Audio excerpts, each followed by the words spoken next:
So let's go to Celtics and Heat, right? Game one, and I'm not gonna lie. If anybody watched the stream, I was appalled at Miami Heat the first half. I was bored. I'm like, you guys are gonna let Jason Tatum keep getting away with this. Like literally, just keep getting away with this nonsense. So if you watch the stream, I was asleep. By halftime, I was like, I was asleep until second half, and I was literally about to close my eyes again. But then all of a sudden, Astruz, Jimmy Butler, Duncan Robinson, Kyle Lowry.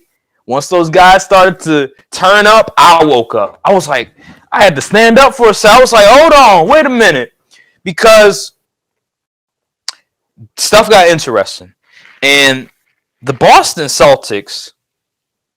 Joe Mazzulla. I told you this months ago. I said these media people are really hard on Joe Mazzulla for some reason. I don't know why. I said maybe I heard something about timeouts or whatever, not taking the timeouts. Lo and behold, what is the narrative with Joe Mazzulla not taking his timeouts? Not taking a timeout when teams going on these runs. I think the Heat scored 46 points in the third quarter. This is the narrative with Joe Mazzulla. The whole press conference with him saying, nobody want to talk about the adjustments I made. This is the narrative with Joe Mazzulla, man. And I didn't really know much about it. But now that I'm watching the game, just like all these other Celtics fans, just like all the other Celtic beat writers were watching the game, I see it loud and clear. What the hell is going on? Peyton Pritchard, playoff minutes. Peyton Pritchard is guarding Jimmy Butler in the playoff game. I don't know what that was about. What is going on? So this is the stuff that would irritate a Celtics fan. And going on Twitter, that's exactly what happened. Peyton Pritchard playoff minutes. But it wasn't just Joe Mazzulla getting out coached, not knowing what he's doing. It was the fact that the star player, the best player on the team, gagged.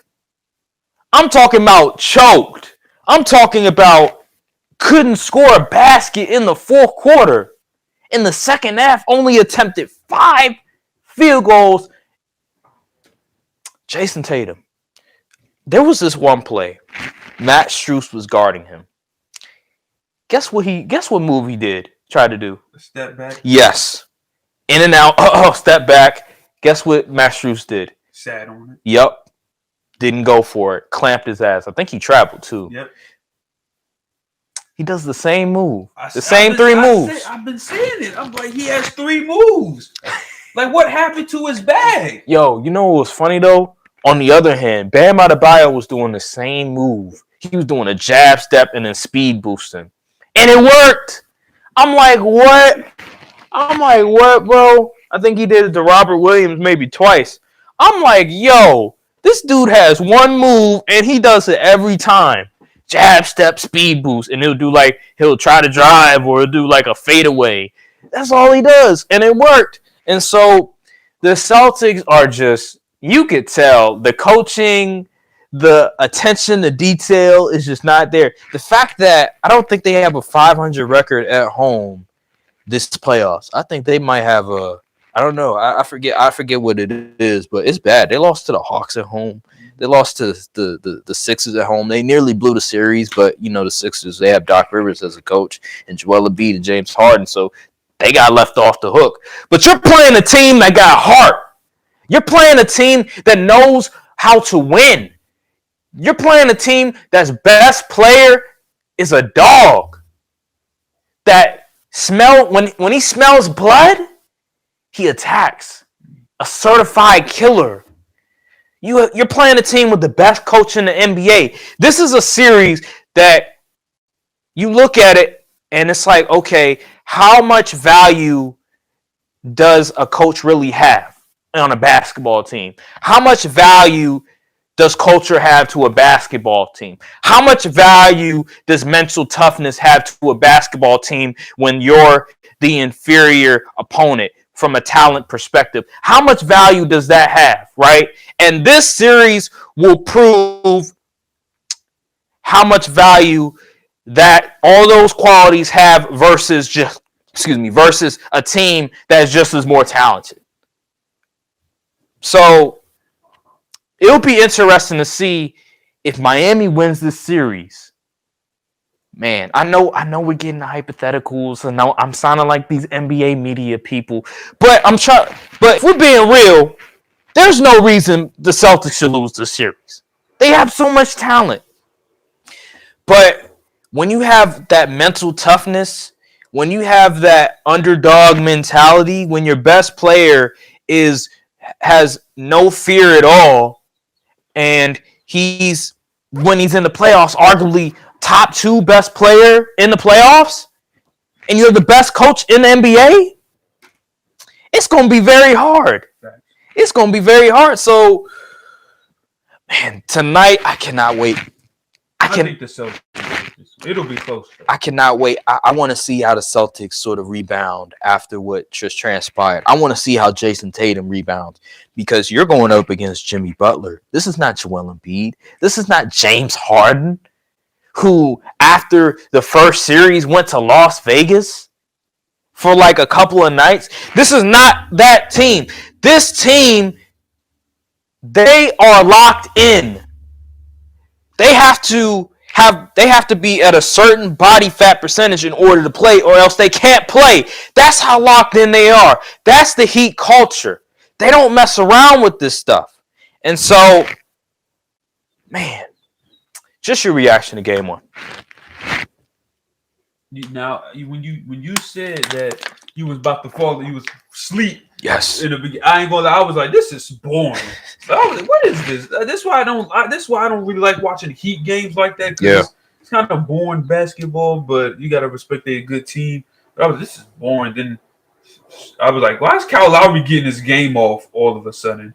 Then Strus was hitting shots. Caleb Martin was hitting shots. Kevin Love was hitting shots, and I'm just like, "What the heck is going on?" Yeah. And Jason Tatum once again. Where was he at? I don't know. In the fourth quarter, he traveled like 3 times. I don't know what's wrong with this dude. His bozo gene is like dog. This is ridiculous. Because we know he can be great. We know he can do these historical performances, but he just can't do it consistently. Like, I'm not understanding what his mentality is going into these games. He's Anthony Davis of wings. Something like, good grief. And Jaylen Brown, he stunk it up too. Yeah. Oh my God. Oh, dude. Remember the whole? Jaylen Brown might be better than Jason Tatum. I ain't listen to that. He can barely dribble the freaking ball. Mm-hmm.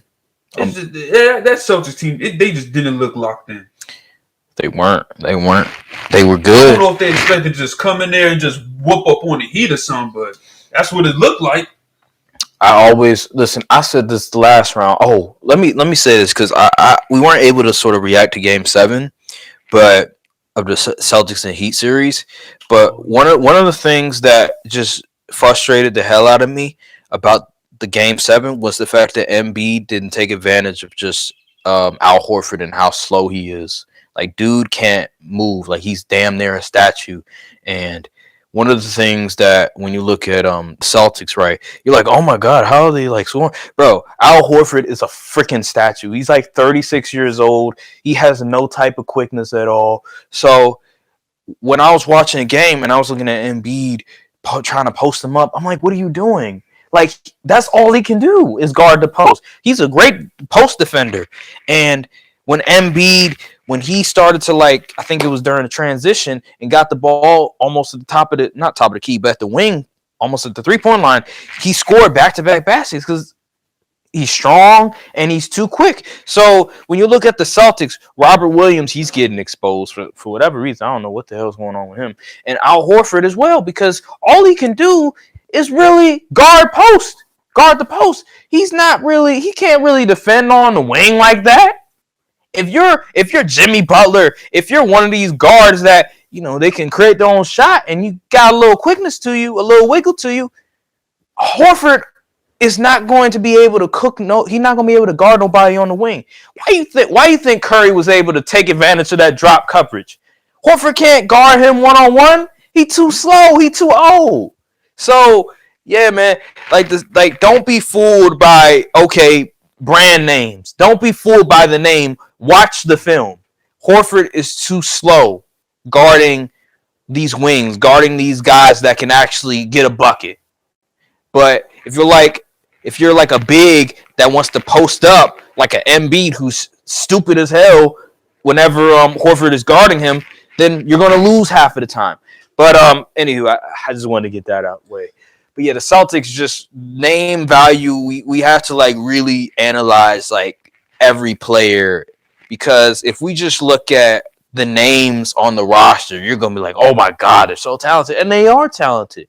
But you have to like literally like pay attention to some of the things that they do. And Jason Tatum and Jaylen Brown, they just have these lapses on offense where they turn the ball over, where they shoot these tough contested shots. Jaylen Brown last year, I thought he learned from his mistakes when it came to his ball handling issues. Remember, he kept getting stripped, kept dribbling the ball out of bounds and stuff, especially in the finals. Well, it seems like he hasn't learned his lesson, because he can't really dribble that good also. His handle kind of whack. Let's be for real. Like, his handle, like, sometimes he'll look cool. Like, sometimes he'll pull off some, like, real flashy stuff, and then the next time, you're like, can you dribble at all? Someone who's a coach that trains, like, basketball players, he said it's not his handles, it's his footwork that needs to be worked on. I was like, oh, that makes sense. It's good. That's a good point. It's interesting. Well, anywho, he needs to work on whatever it is, because the fundamentals is not working right now. And Jason Tatum, oh my God, he has a handle. Oh my God, like he has a bag. Like, where is the bag? I don't see it. Crossover, hezzy, step back three. I don't see it. Rinse and repeat for 40 minutes. I don't see it at all. Well, let's see what they do tonight. And you know what's funny? Tatum, he was all right when he was driving. He was getting to the cup. He was. But he keeps settling for threes. I'm like, I don't know what. I think I don't know fatigue. Who told him that his game should now revolve around taking step back threes in top of the key. I don't know who told him that, but they need to stop it. I think just like I know this. I'm comparing LeBron, Jason Tatum. LeBron's 38, Jason Tatum's 25. Sometimes I think it could be fatigue. That could be a reason why, but there's still no excuse, because dude, you're 25 years old. 25 years old. What the hell you mean fatigue? But that could be the case. But at the same time, you're absolutely right. He needs to do a better job. Shot selection, get into the mid range, do something besides trying to settle for a step back three. There's no reason Matt Strus should be clamping your ass at the fourth quarter. What the hell was that? Trying to do a step back three, bro. He watches the film. You know what the Miami Heat did? They saw that JJ Redick, Alex Caruso interview. They saw that interview where Alex Caruso was literally telling you how to guard Jason Tatum. They literally that it was like a clip on Instagram. Alex Caruso talking about Jason Tatum's game. And Alex Caruso he said he was so frustrated watching it was like Celtics in the playoffs. He was like, why are you guys guarding him like that? And literally the Miami Heat did everything Alex Caruso said. It's unbelievable. You remember what he said? Just exactly what Matt Strus said, talking about when he I think when he dribbles the ball left, he'll settle for like a 3-pointer or a step back or something. And guess what? He dribbled the ball left. Step back, Max Strus, not today, because he watched the film. He listened to Alex Caruso. Dude, you need a counter to what you're doing. Like, all he does is he'll do one move and he has no counter to it. Like, I thought you had the bag. I thought ball don't stop. Ball don't stop keeps saying, oh my God, this guy right here, he's a 3-level scorer. I don't see the 3-level score. I just see a 1-level score. Sometimes he'll drive to the basket, but that's about it. He trying to be Harden. He trying to be Luka. Even Luka gets to the post sometimes. Yeah. This guy right here trying to be Harden. Well, guess what? Guess what Harden does in the playoffs? Chokes. So, yeah, man. I don't know I still have Celtics in 7. Yeah, better dudes theory for this series.